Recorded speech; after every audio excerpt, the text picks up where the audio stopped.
Lors de la rencontre entre le Premier ministre et les députés pour le changement, hier, ces derniers ont transmis les réclamations des manifestants de la place du 13 mai au nouveau chef du gouvernement. Ils ont également abordé le sujet de la mise en place d'un nouveau gouvernement.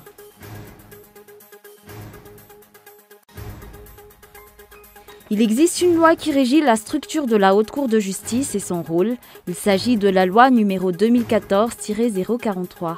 Cette institution est donc déjà opérationnelle.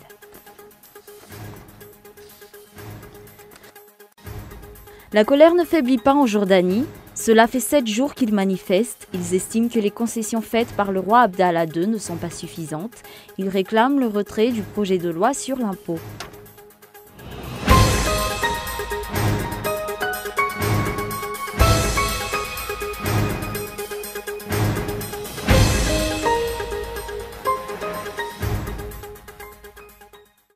Merci d'être avec nous sur Cool TV. Bonsoir. Dans l'actualité aujourd'hui à Madagascar, lors de la rencontre entre le Premier ministre et les députés pour le changement hier, ces derniers ont transmis les réclamations des manifestants de la place du 13 mai au nouveau chef du gouvernement. Ils ont également abordé le sujet de la mise en place d'un nouveau gouvernement. Reportage Miantaranji Anaïv.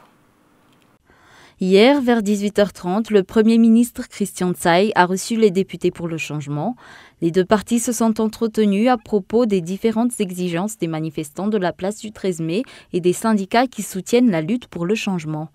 Les députés ont demandé à ce que la corruption soit bannie de ce nouveau gouvernement. Ils ont également souligné que ce nouveau Premier ministre devrait accorder plus d'importance à ce que veut la population à travers la voix des députés qui les représentent, plutôt qu'aux ordres émis par le chef d'État. Le Premier ministre Christian Tsaï a déclaré avoir reçu les différentes requêtes de la population suite au rapport des députés pour le changement et a annoncé qu'il allait travailler sur des solutions aux problèmes. Toutefois, il ne s'est pas clairement prononcé sur la mise en place d'un nouveau gouvernement. Les yeux du peuple malgache sont aujourd'hui rivés sur ce nouveau Premier ministre. Il espère que les réclamations émises au cours de la lutte pour le changement aboutiront à un résultat concret. Comme annoncé dans les titres, il existe une loi qui régit la structure de la Haute Cour de justice et son rôle. Il s'agit de la loi numéro 2014-043. Cette institution est donc déjà opérationnelle. Andra Arson.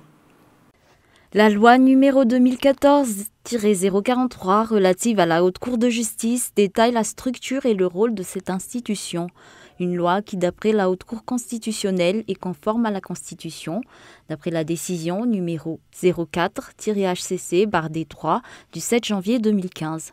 Le juriste Erla Zimbik apporte des explications supplémentaires sur cette institution. Les requêtes déposées auprès de cette institution sont de deux sortes. Premièrement, concernant une requête déposée à l'encontre du chef d'État, tout citoyen peut déposer une requête auprès du président de l'Assemblée nationale. C'est ensuite à ce dernier de mettre en place une commission qui va vérifier si cette requête est recevable ou non. Si elle est recevable, la mise en accusation se fait en séance plénière avec un vote de la majorité des 2/3. Concernant les membres du gouvernement et des institutions, la requête est déposée auprès du procureur général de la Cour suprême. C'est à lui de voir si la requête est recevable ou pas. Ensuite, il transfère cette requête auprès de l'Assemblée nationale. La procédure est longue car il faut encore passer par les instructions. Si les enquêtes aboutissent à quelque chose, un procès public a ensuite lieu.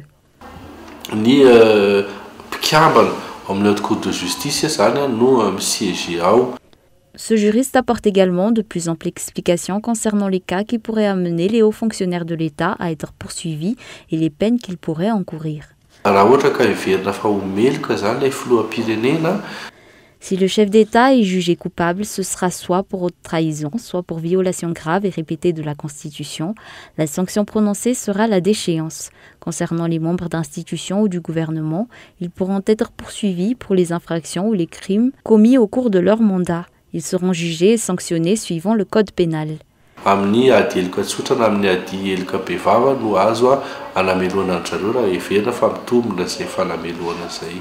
Ce juriste a tenu à souligner qu'il y a un système qui garantit l'anonymat du plaignant et des témoins dans toutes les affaires jugées par ce tribunal. Toujours dans l'actualité politique, en attendant la désignation des nouveaux membres du gouvernement, les syndicats ont brossé un portrait de ceux qui devraient être nommés au poste de ministre. Ceux qui vont être placés à la tête d'un ministère devraient connaître parfaitement le domaine et les rouages de leurs ministères respectifs, d'après les explications. Reportage Ounasain. Les syndicats malgaches ont chacun leur idée des critères que devraient avoir les nouveaux ministres du gouvernement de consensus afin de pouvoir mettre en marche un changement. Pour le SMM, au syndicat des magistrats de Madagascar, il faut une personne prête à défendre et à garantir l'indépendance des tribunaux. Nous ne voulons plus des anciens ministres de la justice à ce poste. Nous voulons une personne compétente qui pourra mettre en place une élection transparente, une personne qui puisse lutter contre la corruption et qui n'ait pas le dossier taché. Le syndicat des magistrats de Madagascar a déclaré être prêt à collaborer avec le Premier ministre Christian Tsaï. En ce qui concerne le syndicat du personnel, au niveau du ministère des Affaires étrangères, il leur faut un ministre qui fasse preuve de professionnalisme, une personne qui ne soit pas novice dans le domaine des relations internationales. Nous voulons d'une personne qui ne soit pas étrangère à la diplomatie et à la relation internationale. D'ailleurs, au vu du parcours professionnel de ce nouveau Premier ministre, nous sommes sûrs qu'il saura qui mettre à ce poste. Quant au service foncier, il leur faut comme ministre une personne qui maîtrise le service de la propriété foncière. Nous voulons un ministre technicien issu du personnel pour diriger ce ministère. Ainsi, les syndicalistes attendent de connaître l'identité des ministres qui feront partie du gouvernement dirigé par Christian Tsaï et voir si ces personnes seront aptes à répondre à leurs attentes. La majorité des syndicats et des associations dans les 22 régions de la Grande Île ont déclaré être prêts à collaborer avec Christian Tsaï, le nouveau Premier ministre. Ces syndicalistes attendent de lui qu'il réalise la seconde partie de la décision émise par la Haute Cour constitutionnelle et espèrent que ce chef du gouvernement pourra apporter le changement qu'ils attendent, sortant ainsi Madagascar et son peuple de l'impasse dans laquelle il se trouve. Les partisans de la lutte pour le changement dans toute la Grande Île tiennent également à rappeler à ce nouveau chef du gouvernement qu'il doit sa place actuelle à la lutte menée pour le changement. Sur un tout autre sujet, les participants au concours qui visent à devenir commissaires de police ont déposé ce jour une requête auprès du Conseil d'État et pour cause, ils soupçonnent une affaire de corruption au niveau de la publication des résultats de ce concours, notamment lors du dernier examen oral. De hauts fonctionnaires de l'État seraient impliqués dans cette affaire d'après les plaignants. Ounasain. Les participants au dernier concours pour devenir commissaire de police soupçonnent une affaire de corruption et un nouvel abus de pouvoir du régime HVM au cours de la publication des résultats de ce concours. Ils ont ainsi déposé une requête auprès du Conseil d'État à ce propos aujourd'hui. D'après les règles qui régissent ce concours, 20 candidats devraient être admis. 16 d'entre eux devraient être étrangers au corps de police, tandis que les 4 autres peuvent être des agents des forces de police voulant accéder à ce poste. D'après les explications, le règlement a été modifié à la dernière minute.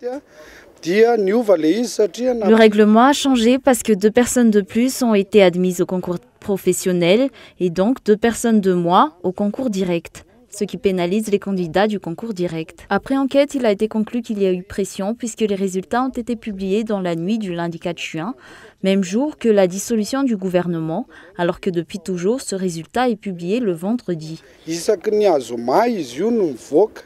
résultats ont été trafiqués de façon à ce que le nom de certains candidats qui ont réussi le concours soit remplacé, toujours d'après les explications. Dans cette affaire, les accusations portent sur un haut fonctionnaire du gouvernement Mahafali.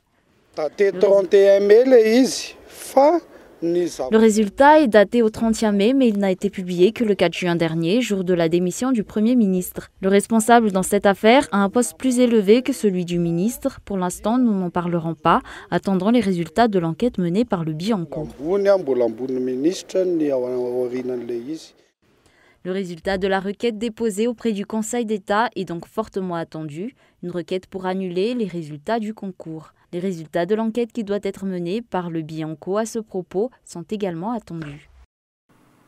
Place aux actualités internationales. Emmanuel Macron et Justin Trudeau, plus unis que jamais. Le président français et le Premier ministre canadien se sont vus hier avant un sommet du G7 qui commence demain. L'occasion pour les deux hommes de se mettre d'accord sur la stratégie à adopter pour tenter de faire entendre raison à Donald Trump.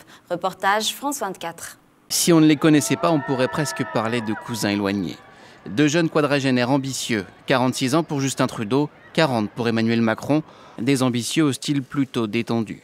Ils affichent un certain talent dans l'art de gérer leur communication et partagent une même vision du monde, tournée vers le multilatéralisme.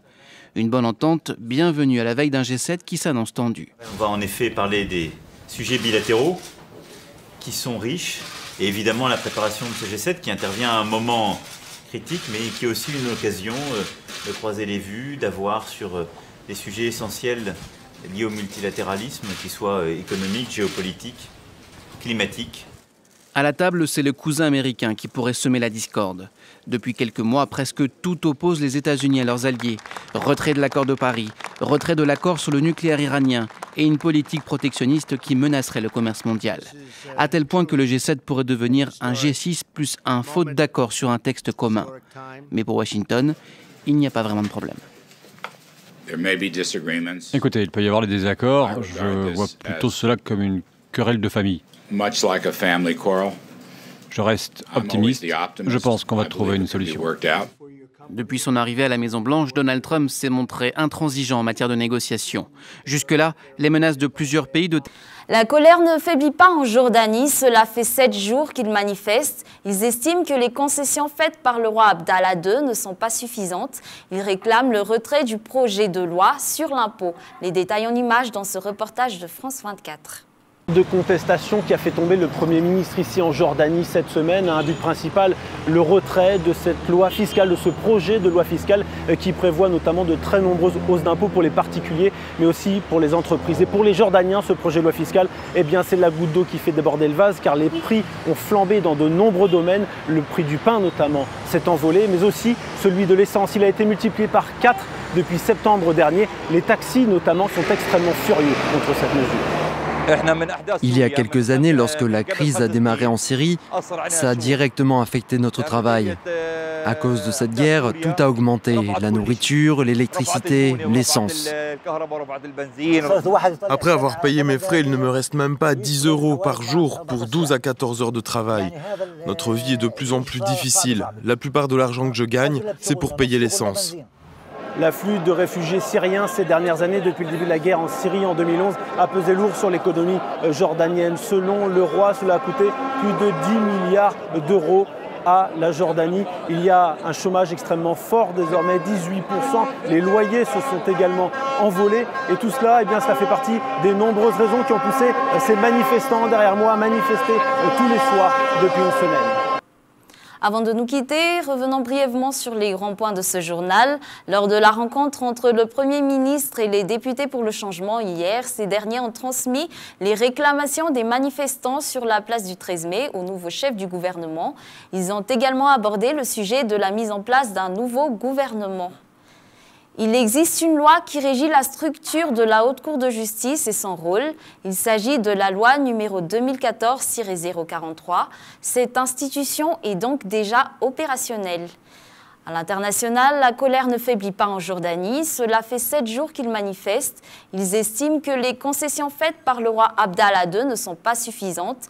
Ils réclament le retrait du projet de loi sur l'impôt. Et côté ciné, ne ratez pas ce soir sur Cool TV le film Midnight Sun. Regardons tout de suite la bande-annonce. Je souffre d'une grave allergie au soleil. Les rendez-vous chez le médecin font partie de mon quotidien.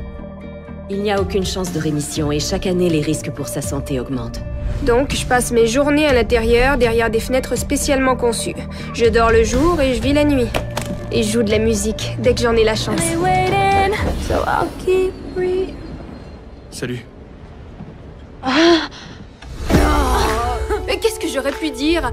Salut, je m'appelle Katie Price, je te regarde passer devant ma fenêtre depuis 10 ans. Je suis amoureuse de toi et j'espionne tes moindres mouvements. Bah, c'est ce que fait Taylor Swift. Elle est hyper maladroite avec les gars et elle en fait des chansons géniales. C'est bizarre qu'on se soit jamais croisés. Je passe devant chez toi tous les jours pour aller m'entraîner. Ouais. Et ça te dirait qu'on fasse quelque chose bientôt? Je suis super occupée toute la journée, mais je suis libre le soir.